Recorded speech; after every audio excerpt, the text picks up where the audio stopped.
Kalau perlu, ya, karena mengingat begini ya, kita lagi nggak dizalimi, kita juga bukan imam yang adil, pemimpin yang adil. Kalau begitu sengajakan, saya akan puasa Daud, besok saya puasa, demi bisa mendoakan. Ya, kalau perlu begitu, niatkan saya puasa ini, niatnya untuk bisa berdoa, agar di doa itu Allah segera kabulkan. Bukankah orang yang sedang saum, doanya sangat mustajab, doanya pasti tidak akan ditolak oleh Allah Subhanahu Wa Taala.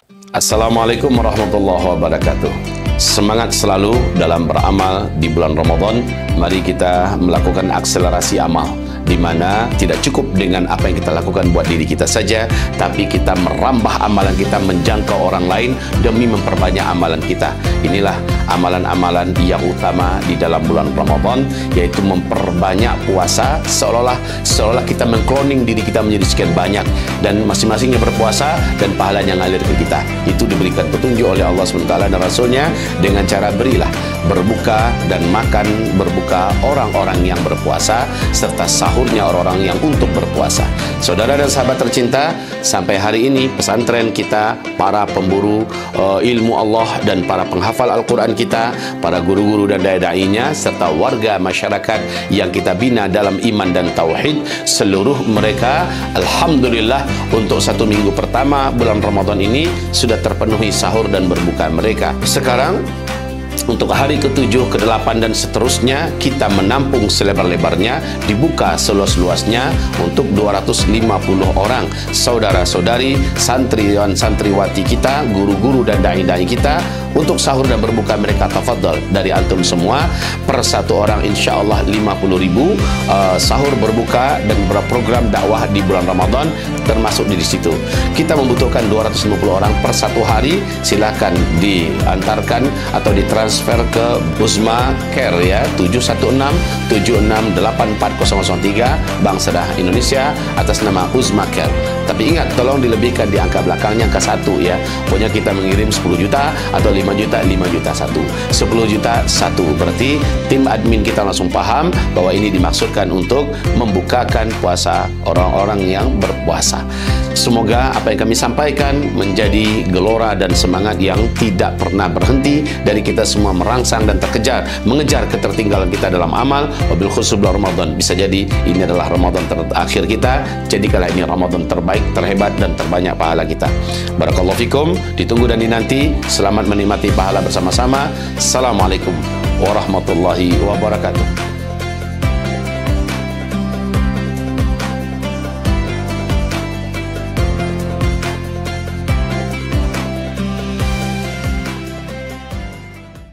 Bismillahirrahmanirrahim. Assalamualaikum warahmatullahi wabarakatuh.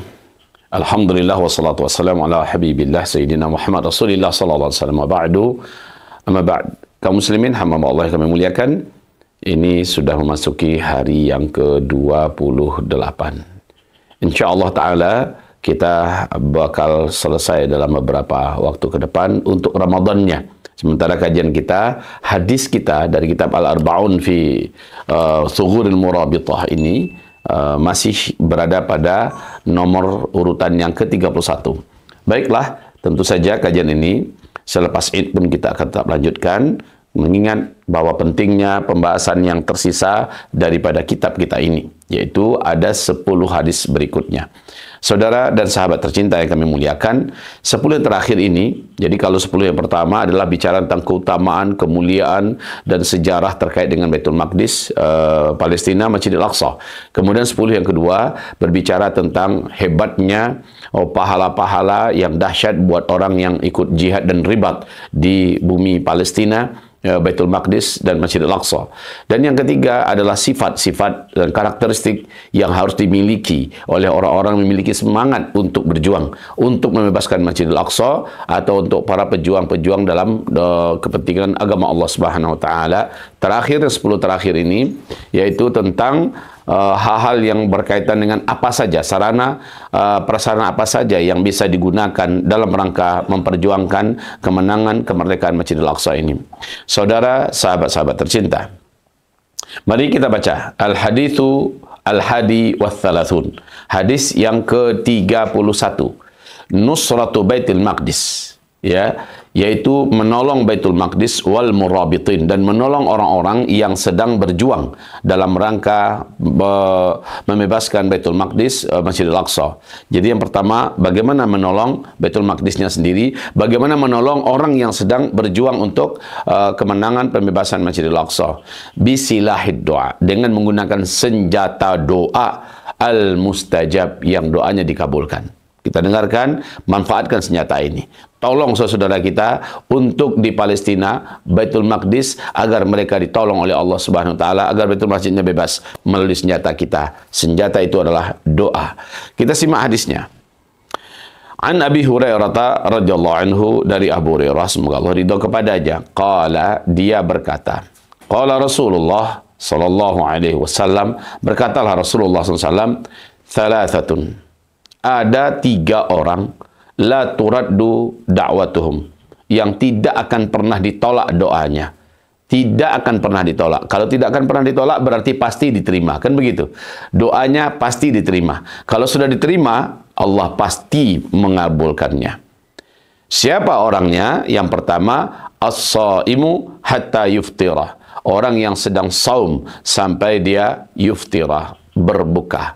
Apakah saumnya saum Ramadan atau di luar saum Ramadan, saum Syawal, ya, kemudian saum Senin Kamis, ya, saum Daud, atau saum apa saja yang lain, siapapun yang sedang saum, doanya tidak akan ditolak oleh Allah Subhanahu wa taala. Doanya pasti diterima oleh Allah Subhanahu wa taala.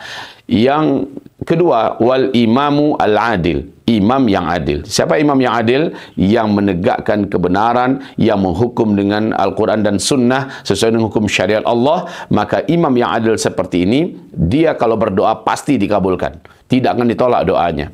Dan yang ketiga, yaitu wa da'watul mazlum, doa orang yang teraniaya. Doa orang yang teraniaya, orang yang dizalimi, orang yang disakiti. Ketika dia angkat tangan dan dia berdoa, maka saat itu doanya sangat diterima oleh Allah Subhanahu wa taala. Saudara dan sahabat tercinta, lalu kata Rasulullah dalam hadis selanjutannya, yarfa'uhallahu fawqal ghamami. Ini doa diizinkan oleh Allah SWT, dibawa oleh para malaikat, diangkat terus doanya, dibawa oleh para malaikat fauqal ghamam, sampai di atas awan, ya. Setelah itu wa yaftahu laha abwabas sama. Ketika sudah sampai di atas awan, Allah pun membukakan pintu-pintu langit. Wa yaqulu ar-Rabb, saat itu Allah Subhanahu wa taala berfirman, wa izzati, demi keagunganku, la ansurannaki walau ba'da hinin, aku benar-benar menolongmu, aku benar-benar akan membantumu, aku benar-benar akan menjawab doamu, walau ba'da hin, walaupun dia mungkin setelah beberapa saat. Mungkin saja waktunya kira-kira 1, 2, 3 hari ke depan, mungkin saja, atau beberapa jam ke depan baru dikabulkan. Bisa jadi membutuhkan waktu beberapa minggu, atau mungkin beberapa bulan, ya, atau mungkin beberapa tahun, tapi pasti la ansurannaki, pasti aku akan tolong engkau, walau ba'dahin, walaupun, ya, dalam beberapa waktu ke depan. Hadirin, ud'uni astajib lakum. Kalian berdoalah, aku pasti kabulkan doa. Ternyata doa yang paling mustajab, doa yang paling didengar oleh Allah, yang paling dikabulkan oleh Allah adalah doa orang yang saum. Ketika saum memang ada sesuatu yang unik, ya. Dan kita merasakan dalam bulan Ramadan ini. Ketika saum, semangat berdoa itu kok jadi agak sedikit redup. Semangat kita meminta kepada Allah itu kok agak sedikit berkurang. Tapi ketika kita dalam keadaan perutnya kenyang, dahaganya hilang, ya, ada semangat untuk berdoa. Jadi ketika itu sebenarnya kekuatan doa kita untuk dikabulkan oleh Allah tidaklah sekuat ketika kita sedang lapar. Hanya saja ketika sedang lapar itu nafsu kita untuk berdoa itu agak lemah, ya. Padahal saat itu adalah saat yang terbaik berdoa. Kami sarankan apabila kita sedang saum, ingatlah saudara kita yang sedang berjuang di Palestina. Ingatlah saudara kita yang sedang bergelimang darah di Gaza. Ingatlah saudara kita yang sedang bersabung nyawa di tepi barat Palestina. Ingatlah saudara kita yang sedang berjihad dan ribat di bumi Palestina. Saudara-saudaraku, sehingga kita tidak lagi keberatan untuk berdoa, mengingat betapa beratnya yang mereka pikul saat ini, padahal mereka sedang mewakili kita, mereka sedang membantu kita, mereka sedang meringankan beban kita. Harusnya kita yang ikut bersama mereka, berdamping-dampingan, bahu-membahu, sama-sama mengusir penjajah, sama-sama membebaskan Masjidil Aqsa, Baitul Maqdis. Karena ini tugas bukan hanya tugas mereka saja, tapi mereka wakili kita semuanya. Jadi setidak-tidaknya jangan melupakan senjata yang ada pada kita, berikan untuk mereka, itu doa terbaik kita. Posisinya adalah ketika sedang saum. Beratnya apa sih saum?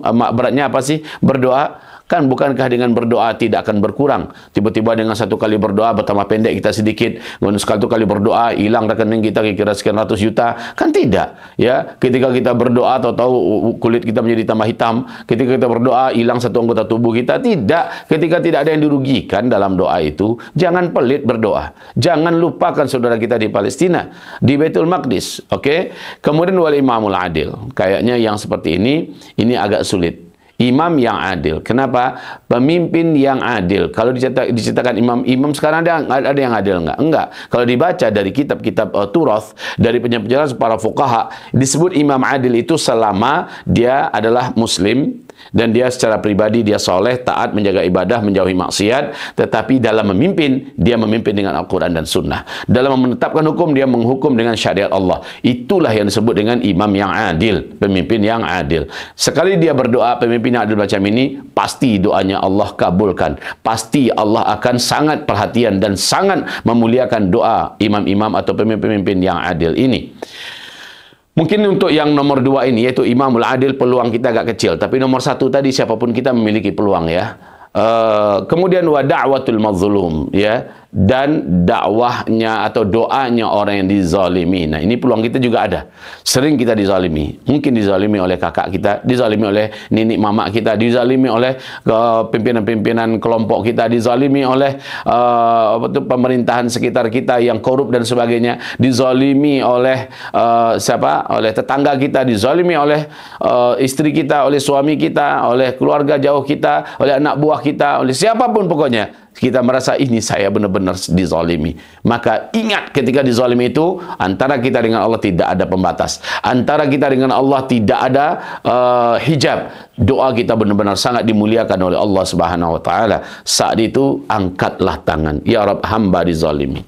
Ya, dan manfaatkan saat dizalim itu, dan Allah sedang membuka hijab dari kita. Allah sedang melihat dan menatap kita dengan penuh kasih sayang. Allah menanti kamu mau apa hambaku. Ya begitu ya. Jadi saat itu doakan saudara kita yang sedang berjuang di Baitul Maqdis, yang sedang berjuang untuk kebebasan Masjidil Aqsa Palestina, yang sedang berjihad di sana, dan saudara kita sedang ditindas, dizalimi, yang sedang dibantai oleh penjahat biadab Zionis ini. Saudara-saudaraku, jadi ini doa orang yang dikabulkan, ya pasti maka manfaatkan senjata orang-orang ini untuk membantu saudara kita di sana.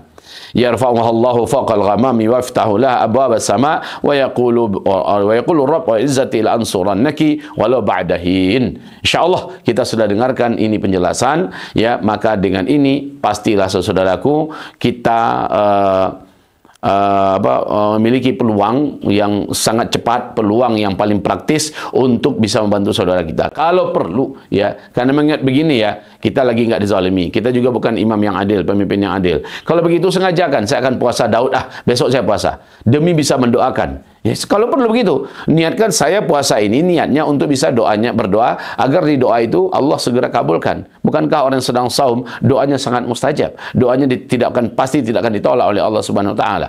Oke, baik saudaraku dan sahabat tercinta, sekali lagi jangan tinggalkan saudara kita sendirian, dan kita punya kewajiban untuk membersamai mereka secara fisik. Kalau tidak memungkinkan, jangan lupakan senjata kita titip untuk mereka, yaitu doa terbaik kita. Barakallahu fikum, selamat berjuang, selamat berjihad, dan semoga kita terhitung pejuang, mujahid, murabit di sisi Allah untuk Baitul Maqdis tercinta dan untuk Masjidil Aqsa yang kita sucikan, yang kita muliakan. Semoga Allah mencintai kita dan semoga kita terhitung sebagai mujahid, murabit untuk Baitul Maqdis. Barakallahu fikum, subhanakallahumma bihamdika, asyhadu an la ilaha illa anta, astaghfiruka wa atubu ilaik. Wassalamualaikum warahmatullahi wabarakatuh.